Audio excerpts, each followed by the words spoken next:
Always great to beat the Cubs. And I'm a homer, so I always say they're gonna. Dallas Keuchel lands some got some beards that you should be afraid of. What everybody said when he gets out there, it's me versus the other guy, and I'm going to beat him. So I just love that mentality. It's cool and fucking tough. Steve, would you say that Tony is mad online? I would definitely say that. The White Sox winner.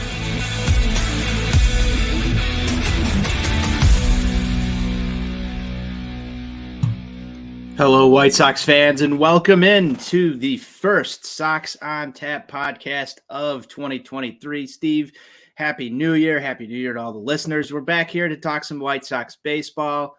How you doing today, Steve? Hey, yo, Anthony, I'm doing well. As you mentioned, it is a new year, new me, all that bullshit. Let's have some fun. New year, new you. That's good to know. You got any, New Year's resolutions around the new and improved NWI, Steve? I got out of the resolution business a long time ago, but what I would just like to see happen this year is I would like to see the White Sox put more numbers in that left-hand column. The left-hand column makes me very happy. So if the White Sox can play, if the White Sox can do their job in that aspect of it, I think it could be fun back at the ballpark again. And you might just see some shenanigans from me on Twitter.com again. Who knows? No. It could happen.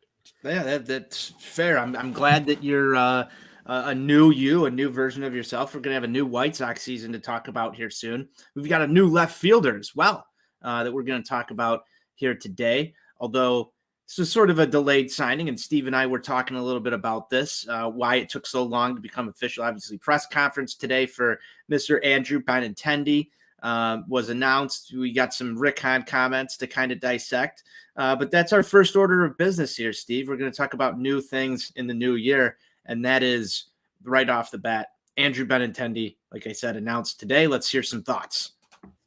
We talked about this a couple weeks ago, last time we were on here. It's a move. It qualifies as that. Does it check a couple of boxes? Yeah. Left-hand hitting guy who will take walks and get on base at a 350 clip throughout the course of his career. So that's a positive. We've seen varying defensive metrics. So a little bit of a mixed bag there. Precipitous decline in his power over the last couple of years. So there's good and bad to come along with this. The 5-year contract length is one that gives me a little bit of pause, if I'm being completely honest with you. But if nothing else, it's a competent left fielder, and it will effectively take away Eloy Jimenez's glove, which I know is another topic we're going to get to later on here tonight. But it's fine.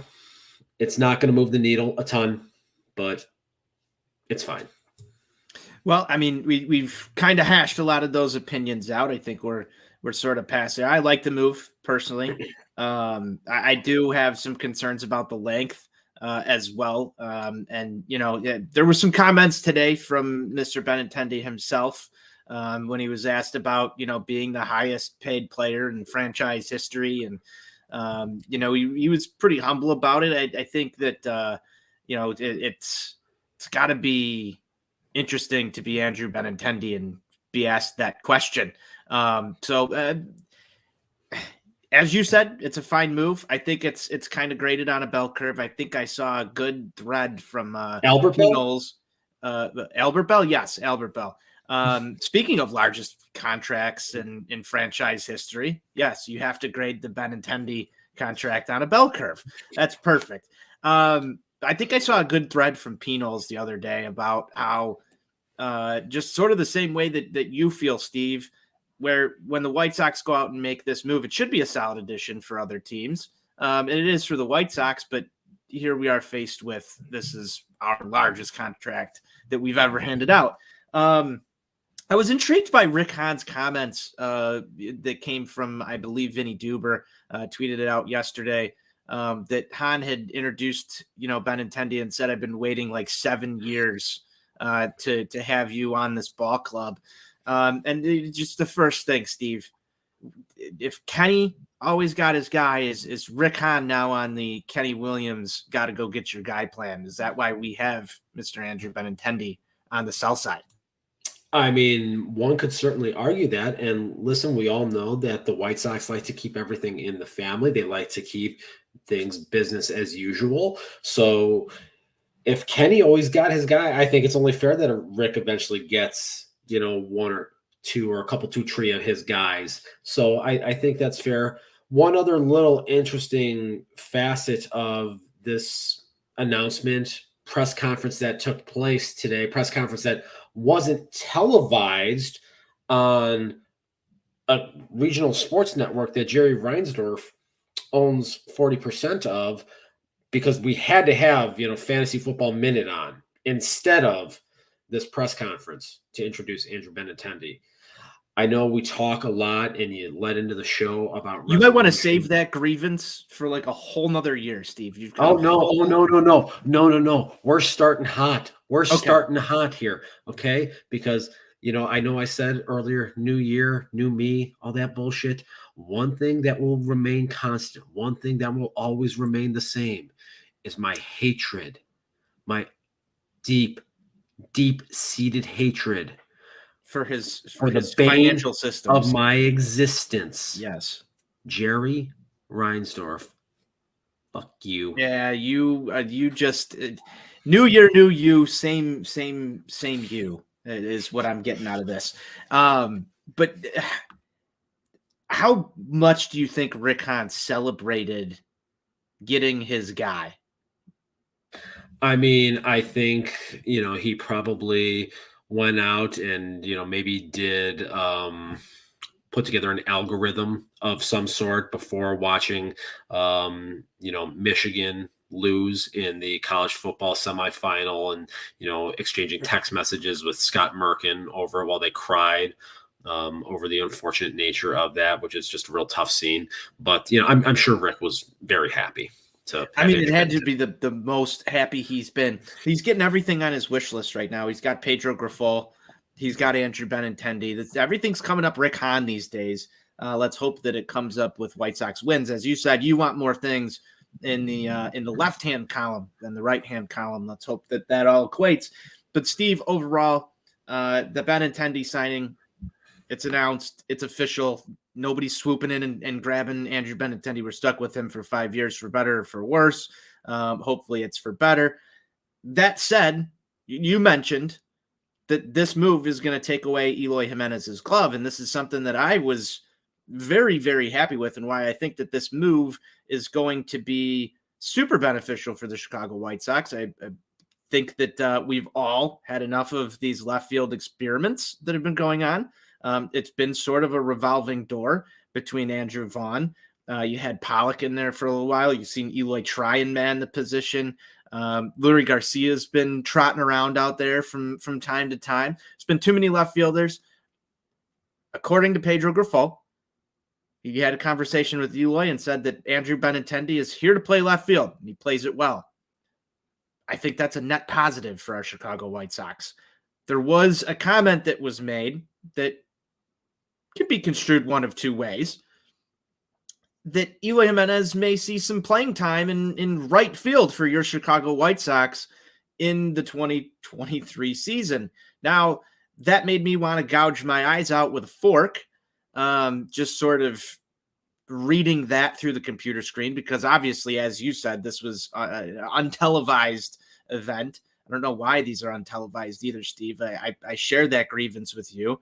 I think that fans want more White Sox content, and on a January day, give me a press conference at least. It makes no sense. But back to Eloy Jimenez manning right field. I got a little mad online today, and I went to no. I got a little mad online today, and I went and I wrote about it because it was very therapeutic for me to express my displeasure with the idea of Eloy Jimenez ever trotting around right field. And over the course of me writing the article, which you can find over at oddtapsportsnet.com, it started to, kind of bake in that, you're probably not going to see a lot of Eloy Jimenez in right field regardless. because you have Oscar Colas potentially coming up and joining the Chicago White Sox at some point this year. My baby boy's been working hard out there to maintain, his physical form and his great defense out in right field, Gavin Sheets. And then you also potentially may have a free agent acquisition that may or may not be made. We'll get to some of that talk later. But Steve, thoughts on Eloy Jimenez potentially patrolling right field? Sounds like a bad idea to me.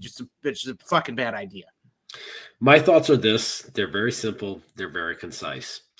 I'm old enough to remember when Jose Abreu was taking ground balls at third base and people had a little mini uproar over it. Did Jose Abreu ever see third base during a major league game for the Chicago White Sox? No. Okay. No, he did not. Next question. Well, I will put this into perspective here, Steve. As of right now, we don't have a bona fide right field option, and I will say that it's sort of a question mark heading into this year. I'm a little nervous that Eloy is going to talk his way into getting a glove and going out into right field, and I really hope that that's not the case with this team. It does not benefit us to have Eloy Jimenez even start out there 1 or 2 games in April while you're waiting for a Colas call up or just fucking around with it. I'd rather see Billy Hamilton. I'd rather see Gavin Sheets. I'd rather see, if you have to stick Andrew Vaughn out there for a game, I'd rather see anything than Eloy Jimenez potentially injuring himself and losing the best bat that we have in the middle of this lineup. That's what makes me nervous, because we've seen crazier things. Yeah, I'm just not concerned about it at all, to be completely honest with you. I feel like that was just kind of one of those things that Pedro Grifol said publicly just to kind of be nice to Eloy. I mean, I think he expanded very much on his position that Eloy is going to be the full-time DH with this team. I think that's pretty clear here at this juncture. So I feel like, and you know this as an owner of 2 humans, that sometimes you say things just to try to make people feel better that are close to you. I feel like it was just kind of one of those things. Yeah, I'm still a little nervous, Steve, that we might see some stuff that we don't want to. I don't think it's the worst thing in the world to give him reps, a la Jose Abreu, like you said, in practice, training, all that good stuff. I just don't want to see it on my baseball team in 2023, because that would mean that we just basically moved Eloy Jimenez out of position, and it would really irk me a little bit. He needs to be the DH, and I want 500 at-bats from Eloy Jimenez this year. I don't know about you, but I think that with 500 at-bats or plate appearances for Mr. Jimenez, you might see 30-plus home runs come off of his bat. And you want the ball to go far, because if the ball goes far, the team's going to go far. So there you go. That's my rationale here. Maybe you're the one talking me off the ledge, but that gave me a miniature heart attack when I read that today. Multiple sources have confirmed that when the ball goes far, the team does indeed go far as well. And you mentioned, Eloy getting 500 at bats to hit 30 to 35 homers. Listen, there might be some guy in some deep, dark corner of the interwebs that was invented by Al Gore that may have even said at some point that he thought Eloy was going to be the first player in franchise history to hit 50 homers. I don't know who would say something like that, but I feel like it might be out there. We might have to roll the tape back and figure out who said that. I can't remember, but we might have to roll the tape back, figure out who said that, because that would be wonderful. This franchise desperately needs power right now. Especially losing Jose Abreu. Interesting thing that I sent over in our group chat right before we started. Did you see what came out on Fangraphs, this offseason tracker, Steve? I did, and I was fascinated by that a little bit. First and foremost, you actually put Fangraphs into your search bar? No, I saw a tweet with this. I saw a Okay. tweet with this, but actually, Steve, Now it makes sense. I do actually visit Fangraphs from time to time. I am more of a baseball reference guy, but I do look at Fangraphs every now and then. We have had Dan Zimborski on the show. We've talked zip projections. That's true. I know what Fangraphs is. But if we're looking at this lost war that all the kids are talking about these days, it's slightly concerning to me with this graphic that I'm looking at right now, that the White Sox have lost more than they've gained this offseason, and yet you're sitting here, we're trying to feel good about this Andrew Benintendi thing. I feel like a lot of this is Jose Abreu and maybe a little bit of AJ Pollock. I'm trying to figure out where we lost all of this. So if you these look, wins. yeah. So obviously, Abreu accounted for 4 of those, and then you have John Cueto in there as well. There you go. That's another one. So that was, I want to say, 2.5 or 3 right there. Did not realize he was. I mean, he was great, but I guess I didn't really look at his exits. And Elvis Andrus might have been 1.5 to 2 wins in the very short time that he was here himself. Yeah, that adds up real quick. That's a lot of quality baseball players that have left the organization. Now, it does say that they picked up, I think it was a potential 2.9 right there. And that's probably your Andrew Benintendi, and that's about it, because I don't think Clevenger, I haven't looked at any of their individual projections really yet.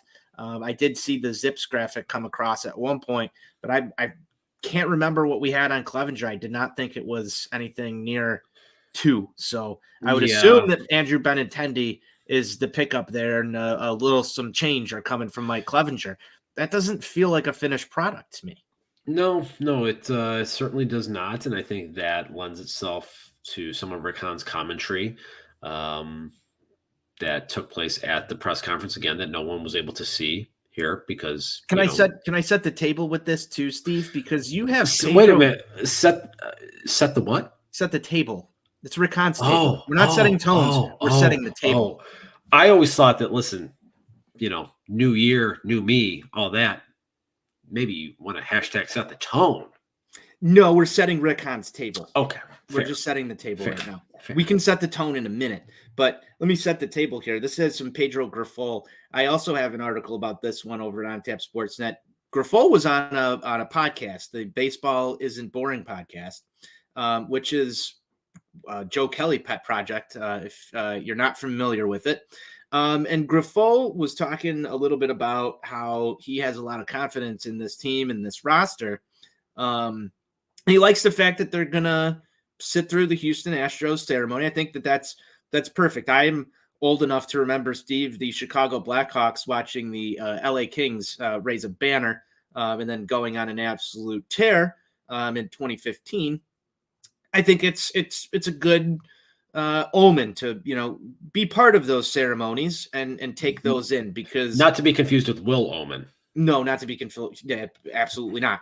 But I think from a White Sox standpoint, I kind of like this too. I'm agreeing with Pedro Grifol here in the one sense that if there's anything for this White Sox team that might give them a little kick in the ass, it might be watching the Houston Astros, receive their rings and see what it's like to be a champion. I do really like that attitude. Where I'm a little concerned is that we just talked about this graphic where the White Sox are seemingly in second to last place of, detrimental off seasons that take you away from competitiveness. These are actual numbers that I have to look at right now. And then he goes on to say that, if everything goes right, not if, when everything goes right, they're going to be there with, Houston and New York in October. And I just kind of feel like I lost all sense of reality here, because they've got to be looking at this shit too, right? They have to see that these moves don't add up. Maybe they don't put as much stock in WAR or all of these other metrics that all of us fans do. But I would think with analytics and what they're looking at, they can also see that this team isn't as strong on paper as it was last year. And last year's team didn't do shit. So are we really relying on right now just a different voice in the room with Pedro Grifol? where are we at? Now you can take it over with the Rick Hunt comments, because this is sort of lost on me. It feels like too much speak without enough results. Well, as it relates to the WAR numbers, I think one aspect that people could possibly overlook with all of this is that you have some guys in John Cueto and Elvis Andrus that, let's be real about this here. When they were signed, did anybody reasonably think that you would get the level of production that the Sox got out of them? Realistically. Fair. I mean, I didn't think that John Cueto was going to be John Cueto. I will say that I kind of thought that Elvis Andrus was going to come in here and play a professional game. I don't think that, I imagine that he was going to go off the way that he did. No. Exactly. Did you think he was going to have the second most home runs on the roster from the time that he? No, not at all. No, not in any stretch of the imagination. And I know that there's also a health component to this as well, where White Sox just stay healthy. But on the same side, Steve, you are correct on those. I did not expect that out of either of those players. No. So I think that in some regards, the front office probably is looking at it from the standpoint of, can we reasonably expect to get this level of performance out of these guys once again? And are they, for lack of a better term, trying to hedge their bets with, in their mind, creating more certainty? What world am I living in where you're sort of defending the front office here? I told you, new year, new me, all that bullshit. This is, the roles have reversed. I'm not happy with it. I'm not happy with it at all. Okay. Listen, do we want to revert back to 2022? Because I'll revert back. No, I'm going to be the negative one all year. No. You know what? Let's go back. One more time here. Let's go back. One, you talked earlier about the White Sox watching the Houston Astros get their rings. It's just going to be refreshing to know that the fucking manager in the Sox dugout will be awake to witness it. That's great. That's TLR didn't need any more ring ceremonies apparently. Man, I don't understand this. This is not done. There's no way it's done. They have to do something to at least make me feel like when Pedro Grifol gets on a microphone and talks about how he knows that this team is going to be great. We've got questions all over the place. Second base, we just had a healthy discussion about right field. I don't know what the plan is at backup catcher. Maybe it is Sebi Zavala. Our bullpen is always a super bullpen until it's not. I still have way too many question marks heading into spring training, Steve. I think at this point, the two biggest areas that will potentially be addressed would be a veteran presence, whether it be in right field or at second base. And as I alluded to earlier, some of Rick Hahn's commentary at the press conference that Jerry Reinsdorf didn't want to bother to air on the network that he owns 40% of, I think was interesting, in particular when he said, the way we perceive ourselves is not as a finished product at this time. That statement right there. We're going into break down some Rick Hahn speak. Let's do it. That right there, coupled with the structure of the Andrew Benintendi deal with the $8 million salary for 2023 plus the $3 million signing bonus, so that's $11 million. That lends itself to the belief and the hope, I would think, that there is still a little bit more wiggle room to go out there and add a veteran presence, whether it be at second base or in right field. If it's someone like Adam Duvall who can fill in all three outfield spots that we've talked about on this show here. I just wrote the other day about, what if maybe Elvis Andrus would be a reasonable fit to bring back at second base if we were agreeable to that. I'm all for that. Yeah. And personally, I would feel a lot better about that because, look, if he has the downward performance, similar to what he had prior to his time with the White Sox, look, you probably just do it on a one-year deal. And if you cut bait, then you give Lenine Sosa some more time to get some seasoning, whether it's at AAA Charlotte or in more of a reserve role. It's never a bad thing for young, unproven talent to have to hit their way into the lineup. And that is one of the things that I've talked about quite a bit. I think it would behoove this team to try to create as much certainty as possible. Now, granted, a player like Elvis Andrus, or even, trading for someone like an Eduardo Escobar with the New York Mets, isn't going to create a high level of certainty, but I think it would be more so than if you were to just plug Lenyn Sosa in there. And again, and I say this as someone that I'm very intrigued by Lenyn Sosa and the thought and the idea that he could be a long-term solution at the second base position. Yeah, I fully agree with one thing that you said here, and I'll reiterate that. It's the fact that you want to create competition for some of these guys to have to earn their spot. I mean, I remember talking about this back in 2019, going into that season with some of these same question marks. And it seems to have repeated itself over and over again, mainly in the right field slot throughout this quote unquote competitive window. But for Sosa and for Romy, I find it extremely intriguing that at this point, there is nobody there blocking them, even in that sort of like Jimmy Rollins type role, like you mentioned, make them earn that spot.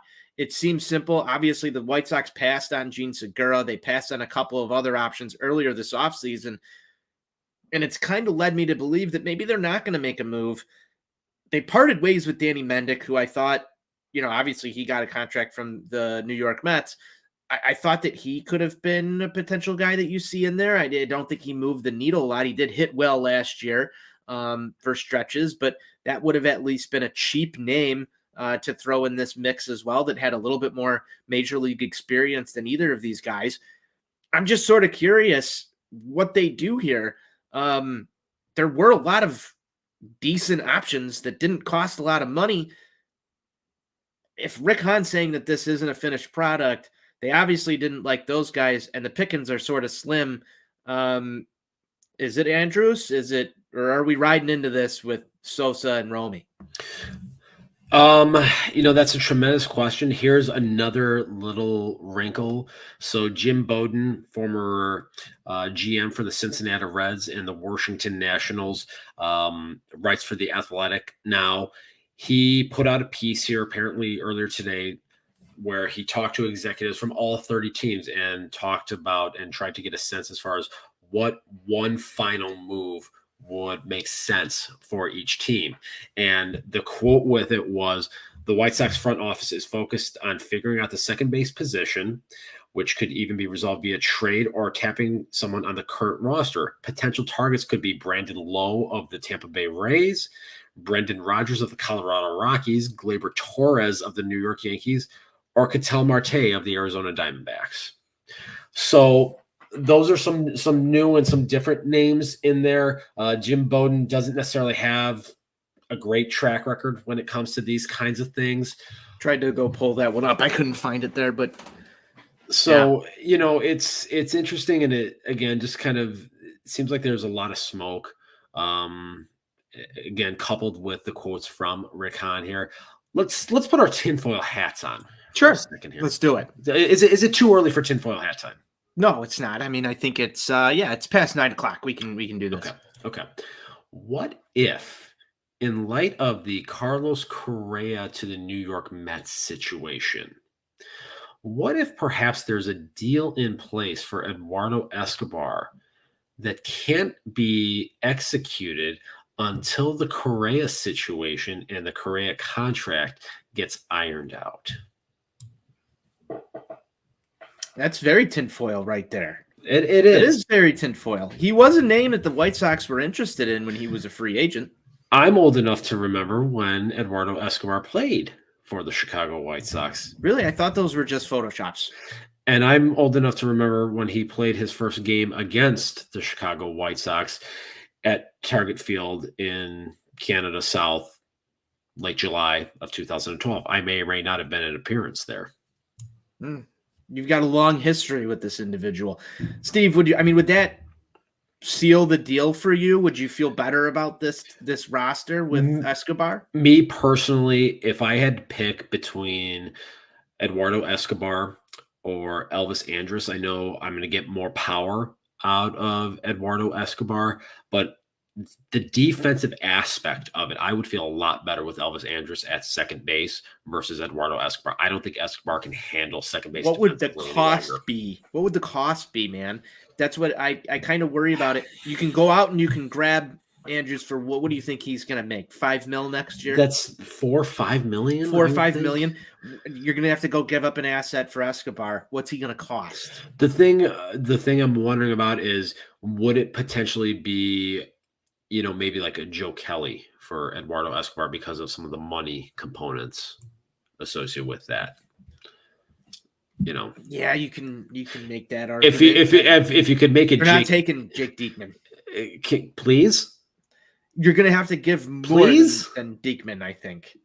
What if Rakan asked really nicely? Because I'm told all you have to do as a GM is just ask really nicely, and then things get done. Oh, okay. That's what I've been I told. don't know if that's going to work very well, but I don't think you're going to find a suitor for him, and I don't think it's the New York Mets. I don't know what they're Not Bruce Sutter. Yeah, no, not Bruce. Not Bruce. I don't think that gets it done. I don't even know if Joe Kelly really gets it done. I feel like they're going to want somebody a little younger, and I'm a little worried about that. But you're right. There is a money component to all of it. I think I'm firmly in the Elvis Andrus camp here, Steve. That's the move I would make. He's familiar with the organization. He expressed interest in being here, which is important, at least on the surface, of somebody who's willing to put up with the White Sox organization. He seemed to enjoy his time here, and I was a fan of his when he played his baseball at 35th and Shields. He was an absolute professional. He obviously went on a very hot run that probably skewed a lot of individuals' opinions on him. I think for a longer stretch, he might be not the same guy that White Sox fans would expect out of that signing. So temper expectations on it. But I think overall, you're getting a true veteran presence that we kind of both brought up earlier on. Not to say that Escobar isn't a good veteran presence, but I think overall Elvis really gelled well with this team, and I think that he would, be able to provide maybe some of that veteran leadership that Jose Abreu is no longer going to be here to provide for some of these guys, and obviously has a history with most of them now, having played here and filled in for the guy that blew the death punch to the Chicago White Sox season last year. Yeah, there's that. But I think it definitely would make sense for Elvis Andrus to be a guy to plug into that role. The one question mark that I would ultimately have, though, is does he have offers to play shortstop on an everyday basis, and if that is something that he is intent on. I know he had mentioned at the end of the last season that had TA come back, that he would have been willing to shift over to second base. Is that something he would be agreeable to in an off season, or is he dead set on getting a gig as a shortstop? Where's he going to play shortstop right now? The one place that I come back to and think about is Atlanta, with Dansby Swanson's departure from there. Are they going to really go with Vaughn Grissom every day? I know we're seeing videos on twitter.com of him working with Ron Washington, who is widely regarded as the best infield coach in the sport. Is that something that a team that actually has serious championship aspirations and actually goes out there and tries to do things to seriously win a championship, would they look to bring in a guy in Elvis Andrus to, finalize and kind of shore up that roster, especially knowing that they were the organization that signed Elvis Andrus out of the Dominican Republic like 20 years ago? I did not know that. Yeah, did not know that.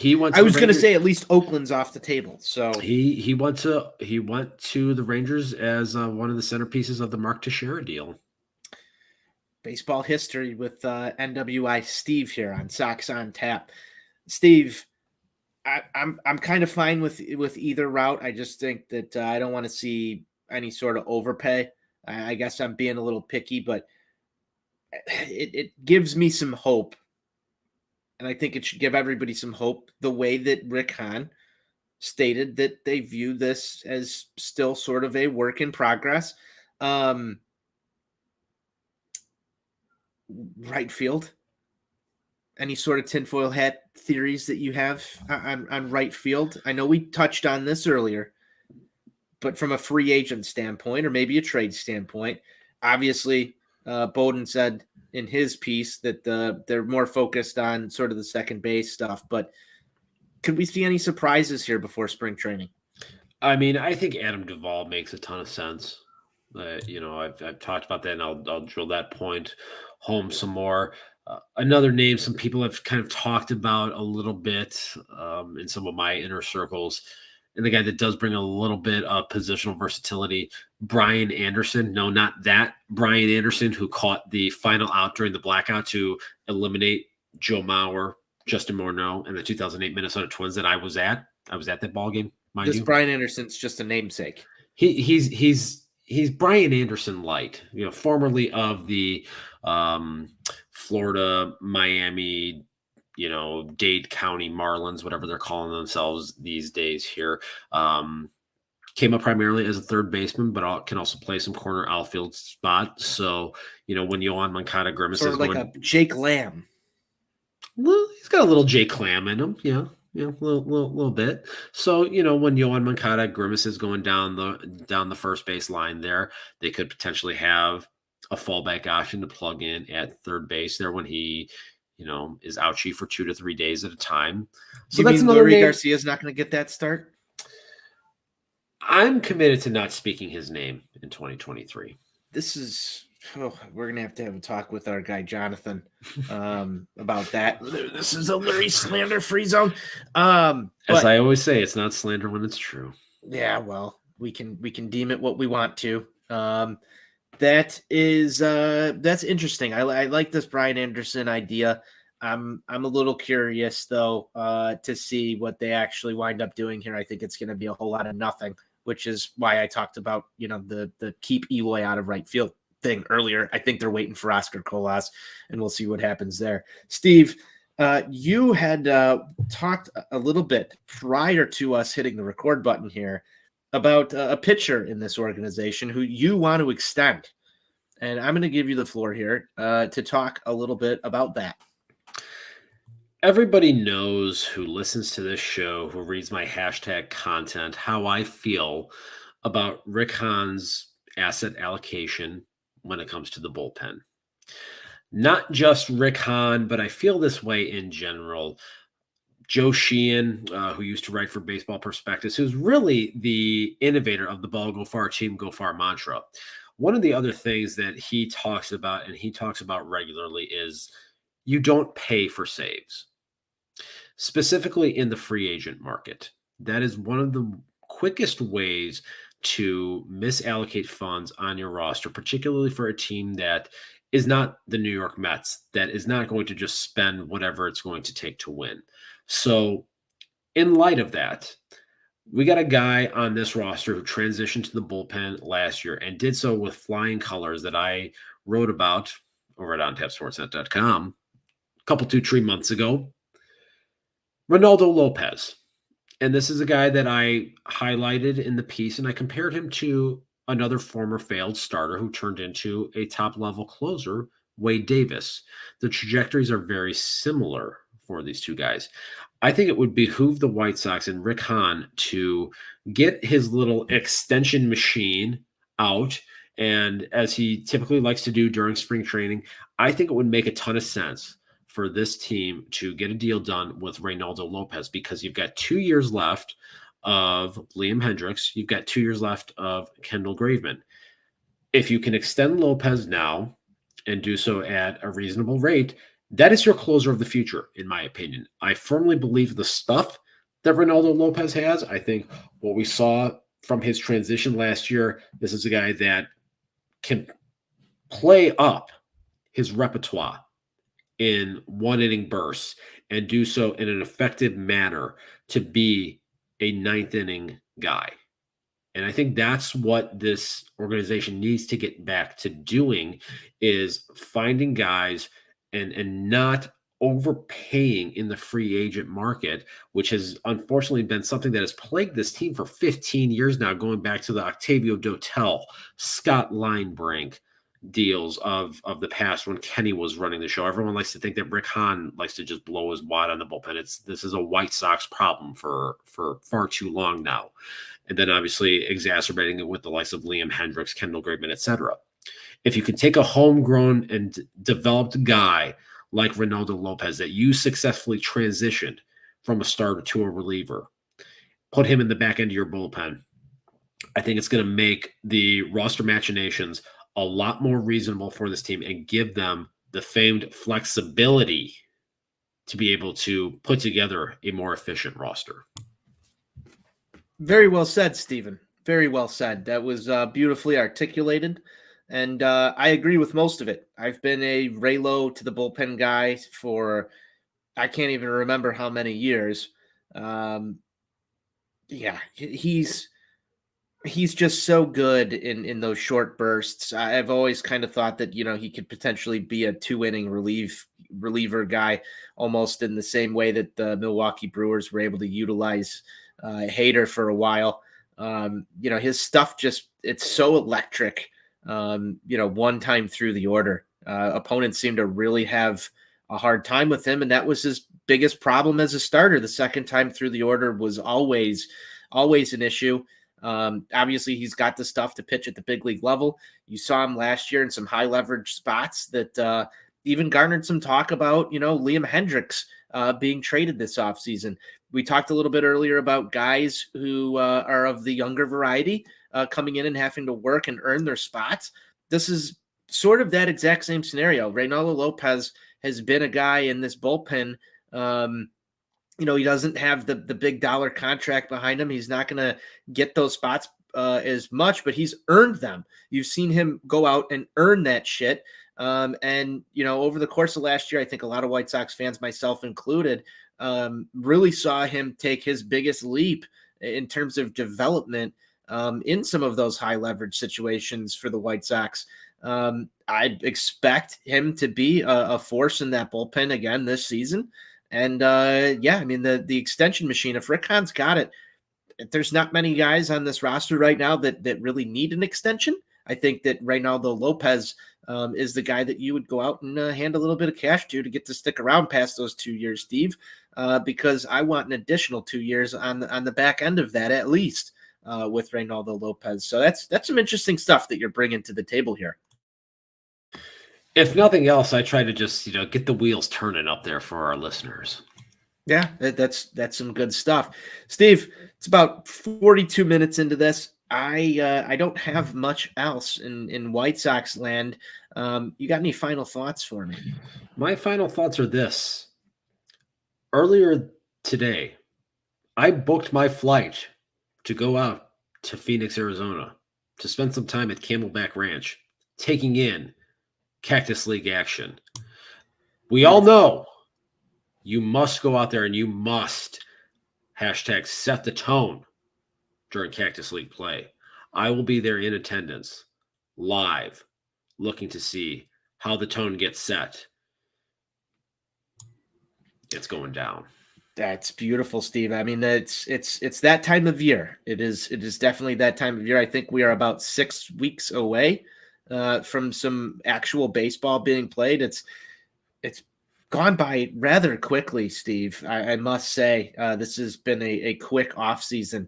I think comparative to last year, this has been nice. I'd forgotten for a little bit that we had a nice little lockout that kind of prevented us from being able to talk as much baseball and actual movement throughout the league during these months. So I'm thankful for that, Steve, as we enter this new year, because I enjoy talking White Sox baseball with you and Johnny and the rest of the Sox On Tap crew, and I enjoy the listeners coming in and chiming in via the YouTube channel. That said, my final thought, go subscribe to the OnTapSportsNet.com YouTube page. I see a couple of people in there right now. Thank you, Scott, for throwing a comment in there. But I would like to see the YouTubes grow for our post-game shows this upcoming season. And leading up to that, we've got some spring training to talk about. Steve's going to be there. We don't know if our guy Johnny's going to get down there. I might try and get down there too. I've never been to spring training, Steve. Here it's a wonderful time. But I've got to make a voyage down there eventually to the old Arizona and see the White Sox play in March. It's a magical time of year. It's going to be warm. Listen, the weather in the Chicagoland area during the month of March can be very unpredictable.